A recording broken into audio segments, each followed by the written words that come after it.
Before there was an iPhone, a MacBook Air, or any other amazing products that Apple is known for, the company had to fight back from near destruction. In 1997, Apple was on the brink of bankruptcy. And it might have if it wasn't thanks to its arch rival. Business has a lot of ups and downs, and sometimes when you feel like you're out and you're down, you really just need to keep pushing through. This is an amazing story, and who's a better person to tell the story than the biggest company in the world? So let's get into the history. Apple's major early success was thanks to one single computer. That computer is known as Apple II.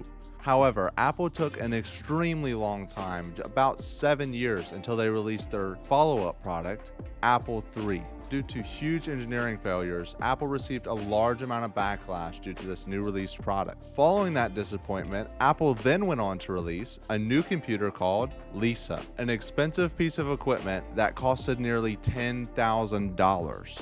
And because of that price tag, it failed to hit the consumer market. It wasn't until 1984 that Apple finally released something that would become one of their largest successes, the Macintosh. Sadly, by this point, IBM had already built up an immense foothold within the personal computer market and had outsourced their software engineering to Microsoft. This meant that even though Apple had finally delivered something that would be considered a reasonable follow-up to the original device, it was too late for them to compete directly with IBM's consumer market. And most people say that this delay contributed heavily to Apple's decline throughout the 80s and the 90s. Others say it gave them the inspiration they needed to appreciate innovation and design, the number one thing they're most renowned for today. Coming out of the 90s, Apple didn't look so hot. So who saved them?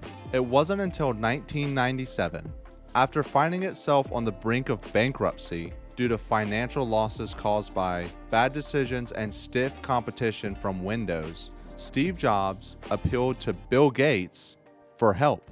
Gates responded by investing $150 million. In return, all lawsuits were dropped against Windows, and Apple also agreed to make Internet Explorer the default browser on Macintosh. This intervention provided Apple with the much-needed lifeline at the time when it looked as if they were going to go under. So with that being said, what happened to that $150 million that was invested into Apple? With this collaboration, each company now boasts a market capitalization of around $1.6 trillion. So what does this mean for you? This story carries an extremely important lesson.